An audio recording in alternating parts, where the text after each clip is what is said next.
ధనిక రాష్ట్రాన్ని వీళ్ళ చేతుల్లో పెడితే దివాలా తీయించి అప్పుల రాష్ట్రాన్ని ఇవాళ కాంగ్రెస్ పార్టీ మోస్తా ఉన్నది. వాళ్ళు చేసిన పాపాలను ఇవాళ మేము కడిగేసే ప్రయత్నం మేము చేస్తూ ఉన్నాం వాస్తవానికి. ఎందుకంటే ప్రజలు ఇబ్బందులు పడుతూ ఉన్నారు. మీరు చేసినటువంటి దుర్మార్గమైనటువంటి పరిపాలనలో ప్రజలు ఇబ్బంది పడుతూ ఉన్నారు.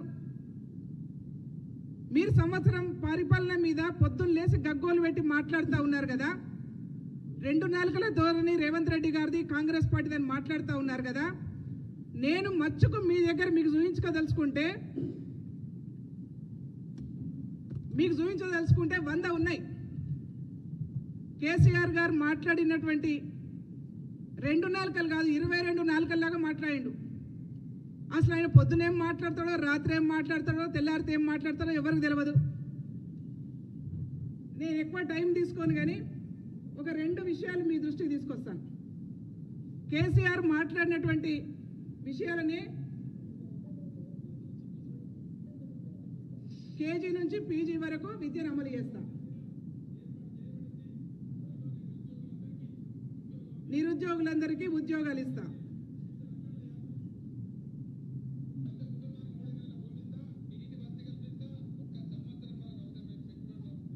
ఎప్పుడు ఇది అధికారం రాకముందు.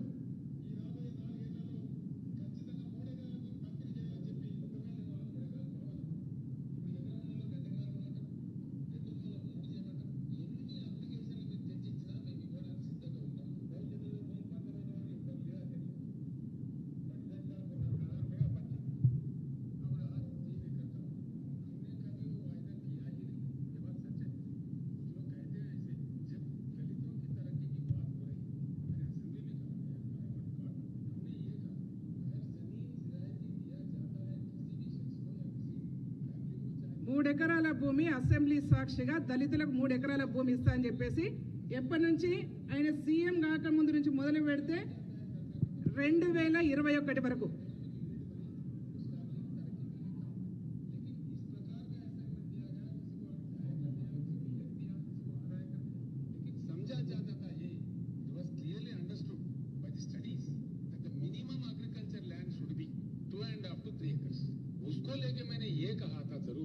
अब से जो भी जमीनात दलितों के लिए दिया जाएगा, उनके पास एकड़ है तो 2 एकड़ खरीद के दिया जाएगा, 2 एकड़ है 1 एकड़ खरीद के दिया जाएगा, 1.5 एकड़ है तो और 1.5 एकड़ दिया जाएगा. ये मैंने वादा किया. हमारे मैनिफेस्टो में भी यही लिखा हुआ है. భూములను పంచమని మేము ఇంతకుముందు చెప్పిన పార్టీలు చెప్పిన అబద్ధాలు చెప్పాం అధ్యక్ష. ఓట్లప్పుడు చెప్పి ఓట్ల తర్వాత ఇంకోటి చెప్పి ఆ అలవాటు మా పార్టీకి లేదు. కొంతమంది తెలివితేటలు యాడికెళ్ళి ఇస్తావు కేసీఆర్ అన్నారు. యాడికెళ్ళి ఇస్తావు? మనసు ఉంటే మార్గం ఉంటుంది. ఇది కేసీఆర్ సంగతి.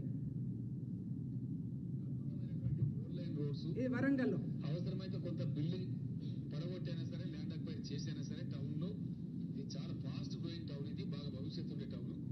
కాబట్టి ఆల్మోస్ట్ లండన్ న్యూయార్క్ నగరాలలో ఉండే లండన్ న్యూయార్క్ చేస్తా ఇది వరంగల్లో చెప్పినాడు. ఒక్క విషయం, మీరు రైతు రుణమాఫీ మీద రైతులకు సంబంధం లేకుండా మనకి ఇబ్బంది లేకుండా పోయినసారి చిన్న ప్రాబ్లం కూడా రాకుండా గవర్నమెంట్ అన్ని జాగ్రత్తలు తీసుకొని సౌండ్ వస్తలేనట్టుంది, వినబడుతుందా? రుణమాఫీ చేయాలని చెప్పి నిర్ణయించాం. మనమేమో ₹1,00,000 వరకు రైతులందరికీ మాఫీ చేస్తామని చెప్పినాం. 100% చేస్తాం అధ్యక్ష. మాకు తారతమ్యం లేదు, చిన్న పెద్ద లేదు. రుణమాఫీ చేస్తామని చెప్పినాం, 100% చేస్తాం అధ్యక్ష. ఏ ముఖ్యమంత్రి చేయని విధంగా రైతు బంధు, ఇది కేసీఆర్ ఇచ్చినటువంటి హామీలు. ఒక విషయము, డబుల్ బెడ్రూమ్ ఇల్లు. అంటే కేసీఆర్ గారు అనేట ఆయన నరం లేని నాలిక, ఏదైనా మాట్లాడతాడు, మనకు అర్థమవుతా ఉన్నది. ఒకటి కాదు, ఇట్లా చూసుకుంటా పోతే 100 ఉన్నాయి.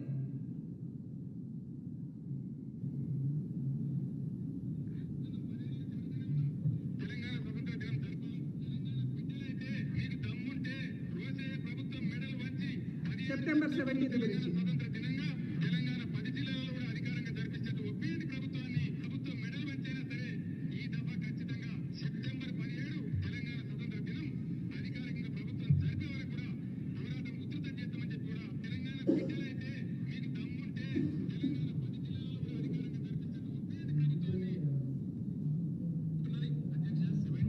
ఈయన అసెంబ్లీలో మాట్లాడింది అంటే తెలివి తక్కువలే అంటే ఇట్లా ఇట్లా నేను ఎందుకు చెప్తున్నా అంటే వీళ్ళు చెప్పిన దానిలో ఏ ఒక్క హామీ కూడా నెరవేర్చలేదు.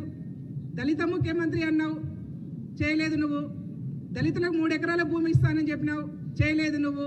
ఇంటికొక ఉద్యోగం ఇస్తా అని చెప్పినావు, చేయలేదు నువ్వు.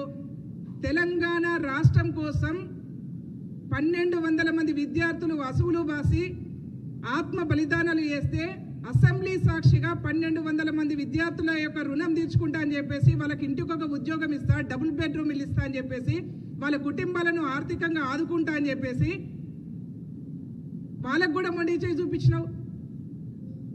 తెలంగాణ రాష్ట్రం వస్తేనే ఇంటికొక ఉద్యోగం వస్తుందని చెప్పేసి నిరుద్యోగులకు మాట ఇచ్చి వాళ్ళకు మొండి చేయి చూపించినావు.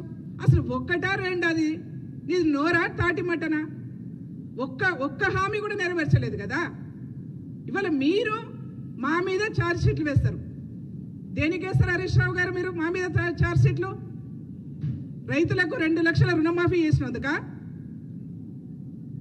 500 రూపాయల బోనస్ ఇచ్చినందుక, 54,500 ఉద్యోగాలు ఇచ్చినందుక,